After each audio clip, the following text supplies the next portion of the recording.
Good morning from Seward, Alaska. We're down here on the swell time and we need to take her out for a spin because she's been sitting for about a month, and in a few days our friend Jim is coming down, the owner of the boat, and we're gonna head out fishing.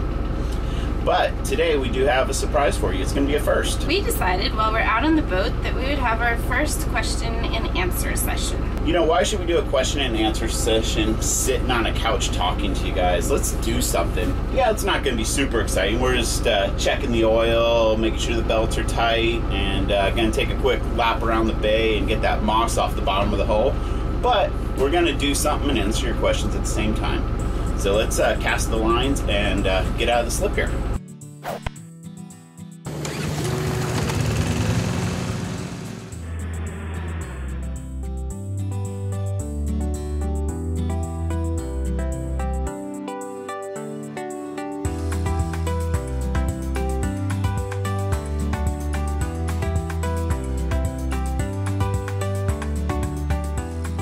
Our first question comes from Paul, and he was inquiring about our North American RV road trip and wanted to know if we felt like we took on too much, too fast, and if it was hard on the dogs. Well, that road trip was more of a bucket list item. We wanted to RV all the way around the country, and we accomplished that goal. It was not super relaxing. There were relaxing times, but that was more just do it because we can. If we do head back down again to the lower 48, we would probably do a more relaxed trip and probably stay west of the Rockies and, you know, camp on the free BLM land and just more savor life instead of checking things off the bucket list like scuba diving the Blue Hole and New Orleans, New York City, stuff like that. To answer the question about whether or not it was too hard on the dogs, honestly, for the dogs, once they're in the RV, they don't really know the difference.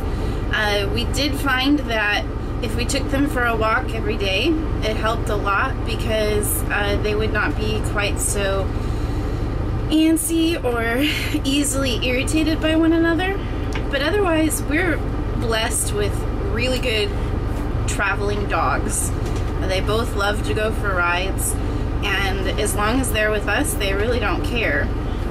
We did have to be really conscientious of temperature and make sure that we stayed in places where we could run the air conditioner if we needed to, if it was too hot, and that was like Florida and the southeast was pretty warm, and a couple times we needed to make sure we had air conditioning. But otherwise, the dogs did really well, and I don't think it was hard on them. They were just happy to be with us. Next question. Norm asks if we had any mechanical problems with the engine or transmission on the motorhome. On this trip, with the actual engine itself or transmission, we had no mechanical problems, knock on wood. The biggest mechanical issue that we had that plagued us were the heater hoses. You know, it started in Montana and South Dakota, having to do like patch repairs, and by the time we reached San Diego, I decided to let's rehose the whole cooling system, and we made a little video about that. Transmission, I did a fluid change in New York just as part of the regular maintenance, and I need to do one now, again, since we're home. But transmission did not miss a beat. 4 or 5 years ago when we first bought the motorhome, we did have a transmission problem, so the transmission got overhauled, and it's very fresh. We have one of those high-performance torque converters and a shift kit in there, so it holds its gears better and isn't always going in and out of overdrive. Mosh, or Mosh, I hope we're saying your name right, asked the next question, and he wanted to know whatever happened to Paul and Robert and their RV that broke down on the Alcan Highway. We are very happy to report we had dinner with them last night. They made it to Seward. They were able to have someone come out and get it to the point where they could drive on into Tok, and they spent several days in Tok having repairs done at a little welding shop slash RV repair shop. The update last night was that Open Range does plan to reimburse them for the expense that they incurred, but they are currently fighting it out with whether the manufacturer of the parts should reimburse them or whether Open Range will reimburse them. which is kind of bizarre. You'd think that they'd just go ahead and give them the money and hash it out with their manufacturer on their own, but they haven't. So they still have to take their open range back to Indiana this fall to have some work done on their slide out, but the problem with their suspension, at least for the moment, is fixed. And we wish them safe travels on their way back south this fall. There's definitely going to be some anxiety and uncertainty when they head back down the Alcan again this fall, because you know it's a weak link on that coach, and you're just waiting for it to happen again. It's got to be a horrible feeling. We have made it outside of the small boat harbor here in Seward, and now we need to get this boat up on step and run around the bay for a little bit.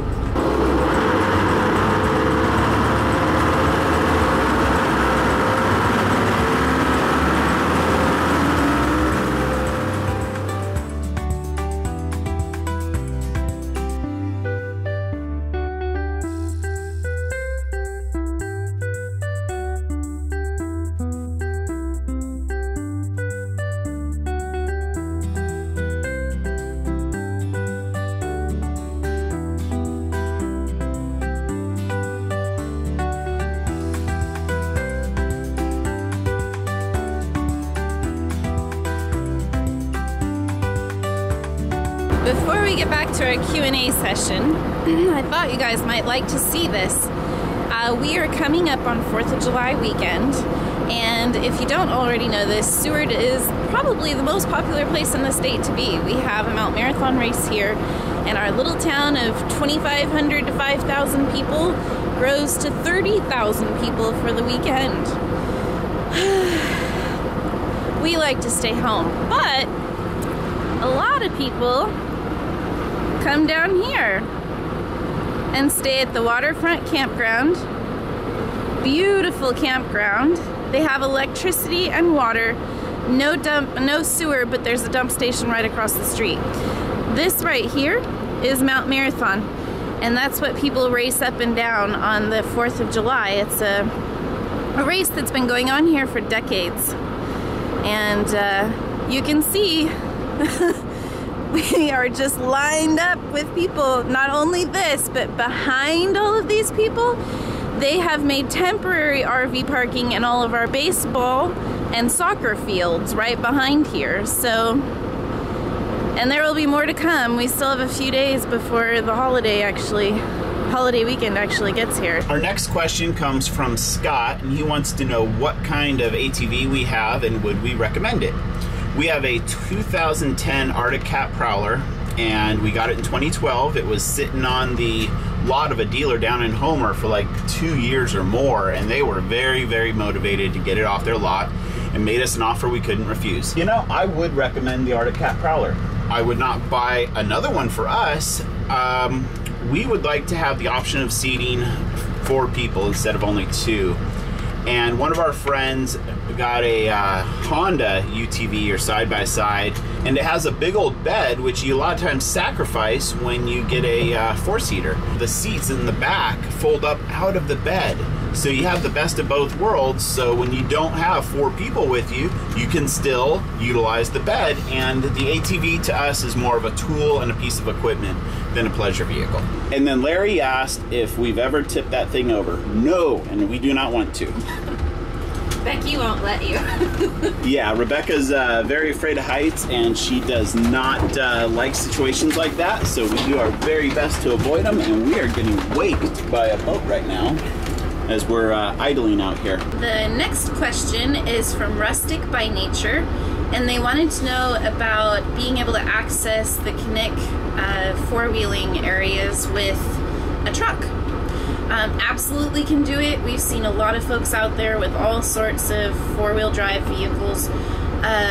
One suggestion is don't access it by where we did, by the road.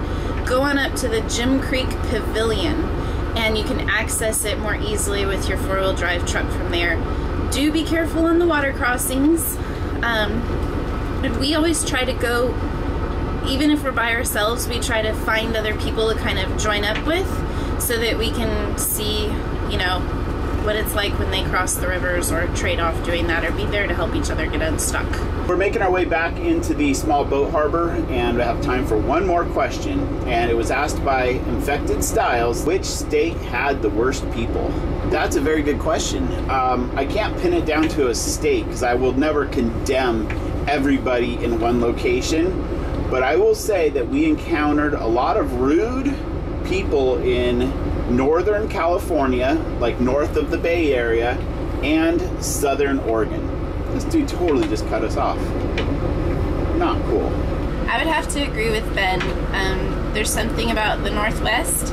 I'm not sure if it was us, because by then the tree had fallen on the RV and it was the rougher part of the trip, but the rest of the country was amazing. I mean, people were so friendly, helpful, would go out of their way to be nice to you.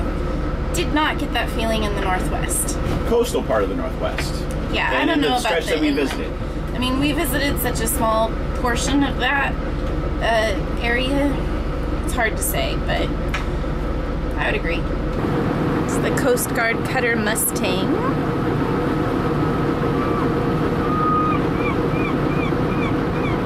And then here in the middle you can see all of our town's larger tour boats.